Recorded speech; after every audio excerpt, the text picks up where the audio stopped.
Imagine a life where work becomes optional, where you call the shots on your time. Sound like a distant dream.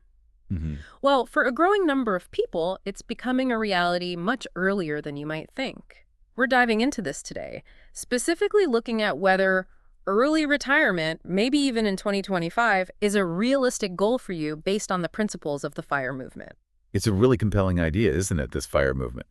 Financial independence, retire early. Right. And at its heart, it's really about, well, aggressively saving and investing so that work becomes a choice, not a necessity, often decades before traditional retirement age. Decades, yeah. The aim is freedom, really, Yeah. designing your ideal life, not just the one dictated by needing a paycheck. Exactly. So in this deep dive, our mission is to really unpack what FIRE is all about. Can you realistically aim for it by 2025, given today's economy? And what are the crucial things you need to consider? Mm, We've sifted through, a lot of information to bring you this overview. And we want to present it clearly, give you actionable insights, but keep it engaging, not like homework. absolutely. And what's fascinating right off the bat is the fundamental math that underpins a lot of FIRE planning. You often hear about the 4% rule. Yeah, the Trinity study, right. Exactly. The basic idea is you need about 25 times your annual expenses invested. Then you could potentially withdraw 4% that first year, adjust for inflation later, and, well, there's a high probability your money lasts for 30 years or more. Okay, so quick math. If you spend $50,000 a year, You'd be looking at needing $1.25 million invested, roughly. okay. But what if you're planning to retire really early, like in your 30s or 40s? That's potentially a much longer retirement than 30 years. Does that change the math? It definitely can. Yeah. For those super long retirements, it's often smarter to think about more conservative withdrawal rates, maybe, 3% or 3.5%, Okay. which means needing more saved up front, somewhere between, say, 28 and 33 times your annual expenses. Think of it as a bigger safety margin. Right, a cushion for the unknowns. Market drops, inflation sticking around. Exactly. Or just living a really long, healthy life. You don't want to run out of money. Makes sense. Now, I've heard different terms thrown around within FIRE. It's not just one single path, is it? Oh, not at all. You're spot on. It's a really diverse community, which makes sense because people want different things out of retirement. Right? Well, you've got lean FIRE. That's for people living very frugally, maybe on $25,000 a year, Oh. sometimes less. Wow, okay.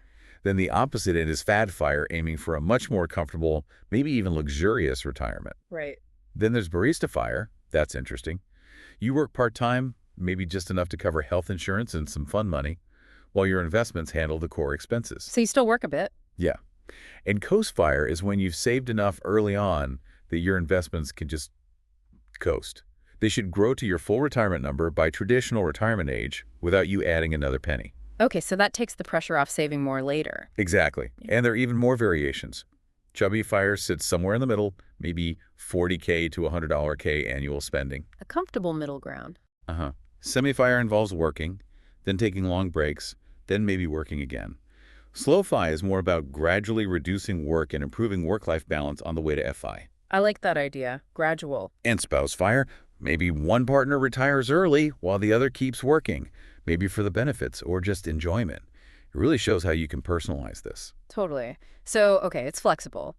But how do you actually calculate your specific target number, that FIRE number? It always starts with getting real about your expenses. You need an honest look at what you think you'll spend annually when you're not working full-time. Housing, food, healthcare, travel, hobbies, everything. Everything. Once you have that annual number, you multiply it by 25 for the 4% rule, or maybe 28 to 33 if you want that extra safety margin we talked about. So back to the $50,000 example. Hmm. That's $1.25 million with the 4% rule, or maybe closer to $1.67 million if you're being more conservative. Exactly.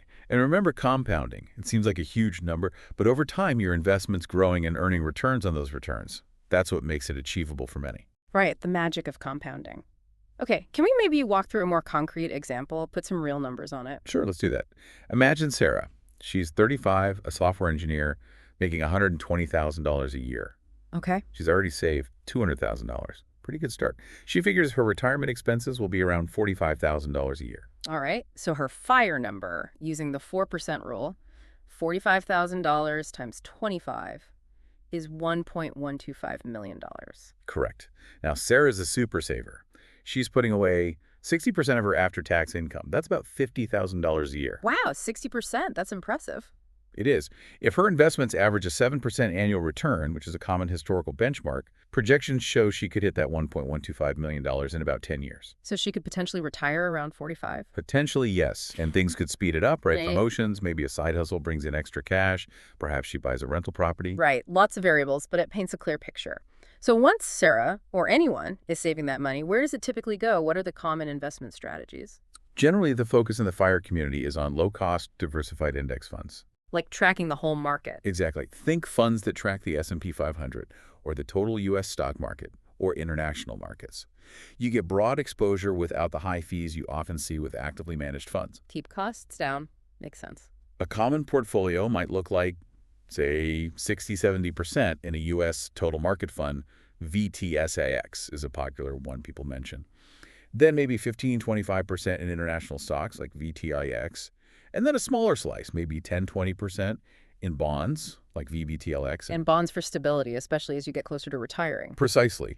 That bond percentage often creeps up as you near your FIRE date. And many FIRE folks also like real estate, either owning rental properties directly for income and appreciation or through REITs, real estate investment trusts. Okay, so diversification, low costs. Yeah. Now, taxes, that seems like a big hurdle if you want to access retirement funds before, age 59 and a half. Huge consideration. Tax optimization is absolutely critical for FIRE. Step one is usually maximizing those tax-advantaged accounts, 401ks, IRAs, HSAs if you have one. Right, get the tax breaks while you're working. But how do you get the money out early without penalties? Good question.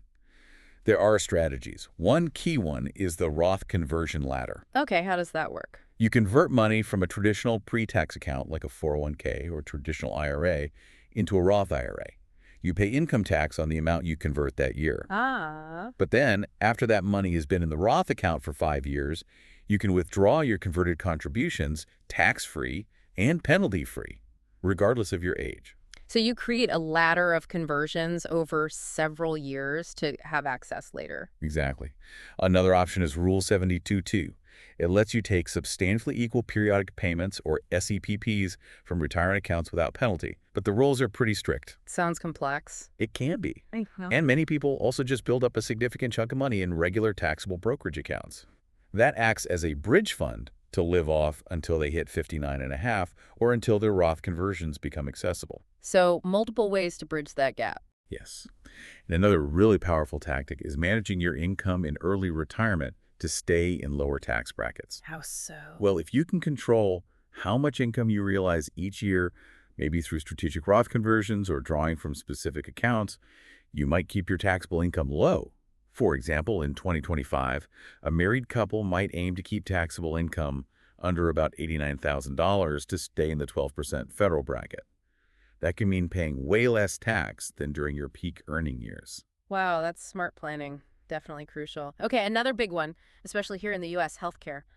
How do early retirees handle that without an employer plan? Yeah, that's often the biggest financial puzzle piece for U.S. early retirees. No employer plan, years away from Medicare. Yeah. It can be daunting. So what do people do? The ACA Marketplace, the Affordable Care Act, is key for many. If you can manage your income carefully, you might qualify for significant premium tax credits, those subsidies. Ah, so managing income helps with taxes and potentially healthcare costs. Exactly. A couple keeping their modified adjusted gross income, or MAGI, around, say, $60,000 might see their monthly premium drop dramatically. Maybe from $1,500 down to under $500, just as an example. That's a huge difference. What else? Well, some explore health-sharing ministries, though those aren't traditional insurance and have caveats. Professional organizations sometimes offer group plans. The barista fire approach we mentioned often comes up working part-time just for the health benefits. Right, the benefits job. And some people look internationally. Relocating to countries with universal health care or just much cheaper private insurance is another path people take. That relocation idea, that brings up geo-arbitrage, right? Moving somewhere cheaper. Precisely. Geo-arbitrage can be a massive accelerator for FIRE.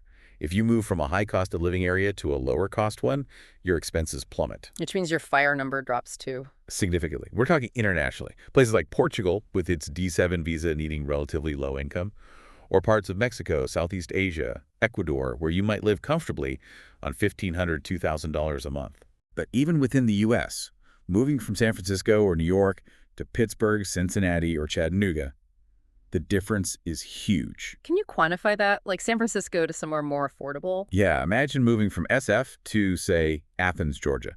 You might see housing costs drop by 70%, maybe overall expenses down 45%. Your $2 million FIRE number in SF might become closer to $1.1 million in Athens. It's a powerful lever. That's incredible. A huge potential shortcut. Okay, but what about risks? What if you retire, pull the trigger, and then bam, huge market crash right at the start? Sequence of returns risk. That's a very real fear and a valid one. Bad returns early in retirement can seriously damage your plan's longevity. So how do you protect against that? Several strategies. One is a bond tent. You increase your bond allocation leading up to and just after retirement, making your portfolio less volatile during that vulnerable period, then maybe dial back later. Okay, temporary de-risking. Right. Another popular one is holding a cash buffer. Maybe 2, even 3 years of living expenses in cash or short-term bonds. That way, if the market tanks, you're not forced to sell stocks low to pay your bills. You can wait it out. Got it. Ride out the storm with cash. Some use dynamic withdrawal rules too, like maybe you stick to 4% usually, but cut back temporarily if your portfolio drops significantly. Or the opposite, take a bit more in really good years. And again, part-time work in those early years provides a buffer. Lots of safety nets you can build in. But it's not just about the money, is it? What about the mental side, going from a busy career to retirement? You're absolutely right. The psychological shift is huge and shouldn't be underestimated. Without planning for how you'll spend your time, people can face identity issues, relationship stress, even depression. So you need a plan for your time, not just your money. Crucially important. The FIRE folks who thrive really emphasize retiring to something, not just from work. Volunteering, hobbies, travel, learning new skills, spending quality time with family, whatever gives you purpose and fulfillment. Building social connections outside of work before you retire is also key. That makes sense. Have your post-work life somewhat established before you leave work entirely. Don't just escape, move towards something. That's the ideal, yes. And hearing stories of people who've done it can be really inspiring. Got any examples? Sure. There's a couple, Brandon and Jill, often mentioned online, retired around 33, 34 with about $1.2 million. They travel maybe 6 months a year, living on about $40,000 annually. Wow, living the dream for many. Or Michael, who hit FI at 41, mostly through rental properties generating passive income, around $62,000 a year. It shows there are different paths: intense saving, real estate, side hustles. Yeah, it's not monolithic. Okay, let's bring it to now, 2025. How does the current economic climate, inflation, interest rates affect FIRE planning today? It definitely has an impact. The inflation spike of the last few years made some people revisit their expense calculations and maybe bump up their FIRE number. Right, things just cost more. But on the flip side, higher interest rates have made things like high-yield savings accounts and I-bonds look pretty good, offering decent returns with low risk, at least for part of your savings. A safe place for some cash. And the remote work trend is still a massive factor. Earning a high salary while living in a low-cost area, that's a huge FIRE accelerator that wasn't as common just a few years ago. That's a really good point. And technology must play a role too, right, in the planning? Oh, absolutely. It's central. You've got sophisticated tools now, like Monte Carlo simulators, that run thousands of market scenarios to test your plan's resilience. More than just a simple calculator. Way more. And apps like Personal Capital, Y&A, Mint, they make tracking expenses, budgeting, watching investments so much easier. Plus, the sheer amount of info, online blogs, podcasts like this, forums, YouTube, it's a massive resource and community. A whole ecosystem, yeah. Now, what about families? FIRE A with kids seems like it adds another layer of complexity. It certainly does. College costs are a big one you have to factor in. Strategies like 529 plans become really important. So does teaching kids financial literacy early on. Get them involved. Right. And some parents actually aim their FIRE date to coincide with their kids being young. They see it as front-loading parenting, being more present during those early years. Interesting way to frame it. Okay, what about Social Security? If you retire at 40, do you even think about Social Security? You probably should, yeah, even if it's decades away. It's a potential safety net later in life. So how do you factor it in? Most FIRE planners are conservative. They might exclude it entirely from their early retirement calculations, treating it as a bonus if it's still around. Or they might include it, but at a heavily discounted estimate. And remember, your working years affect your benefit amount, so retiring super early will likely mean a smaller benefit. Okay, so don't rely on it heavily for the early years. Makes sense. Are there any, bigger picture things people in the FIRE world are thinking about now? Societal trends, environmental stuff? Yeah, increasingly so. Climate change, for instance, might influence where people choose to retire, thinking about long-term risks like sea level rise or wildfires. Location planning beyond just cost. Right. And ESG investing, environmental, social governance is growing. People want their investments to align with their values, which fits that whole intentional living aspect of FIRE. That fits. Now, the criticism we sometimes hear is FIRE really only for high earners? Can someone on a, average salary do this? It's definitely easier with a high income, no doubt. Faster timeline, less sacrifice maybe. Hmm. But is it only for high earners? No. How so? We see stories of teachers, nurses, people in skilled trades achieving it. It takes more time, maybe 15, 20 years instead of 10. It requires more intense frugality, maybe creative income streams like house hacking, renting out rooms or units. So possible, but maybe takes longer and requires more creativity. Exactly. And importantly, the principles of FIRE, intentional spending, Yeah. avoiding lifestyle inflation, investing consistently benefit everyone regardless of income. Even if you don't reach full early retirement, achieving partial FI, having FU money, being able to switch careers, those are powerful outcomes accessible to many more people. That's a great point. It's a spectrum. Okay. So for someone listening now, maybe thinking about starting this journey in 2025, what trends should they keep an eye on? Definitely keep an eye on AI and automation. How might that impact careers? Continuous learning becomes even more crucial, Adaptability. for sure. Healthcare costs, particularly in the U.S., seem likely to keep rising, so factor that in realistically. And maybe controversially, consider if FIRE becoming too popular could affect asset prices long-term if everyone chases the same index funds. Just something to be aware of. Food for thought. It really sounds like flexibility is key throughout this whole process. Absolutely. View it as a continuum, not a light switch. You gain options as you save. Maybe you hit a certain number and decide you actually like working part-time. Maybe a passion project turns profitable. Significant savings open doors you didn't expect. And are there unexpected benefits people find just by pursuing FIRE, even if they're not retired yet? Definitely. People often talk about becoming much more mindful about consumption, better communication with partners about money, and maybe most importantly, a clearer sense of what actually makes them happy, often finding it's relationships, experiences, learning, nature, things that aren't necessarily expensive. Getting your priorities straight. Exactly. That might be the biggest win of all. So bringing it all together, aiming for early retirement, FIRE style in 2025. Is it realistic? For some, yes, absolutely. If they've already got a strong savings rate, a solid plan, the discipline, it's possible. It requires that honest look at priorities, creativity in saving and earning, and careful planning for those hurdles like healthcare and market swings. But maybe not for everyone starting from scratch today, aiming for next year. Probably not for next year, from zero, no. But the principles apply immediately.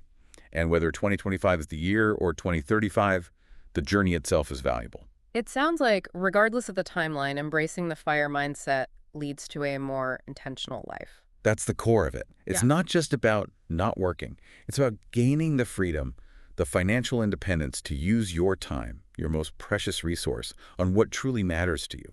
Travel, family, passions, community, whatever it is. FI is the tool that makes those choices possible. That's a powerful way to put it. So a final thought for you listening. What would you actually retire to? Not just what are you trying to escape, but what life are you trying to build? And maybe, just maybe, what's one small step you could take today, literally today, to get a tiny bit more control over your financial future and move even just an inch towards living life more on your own terms?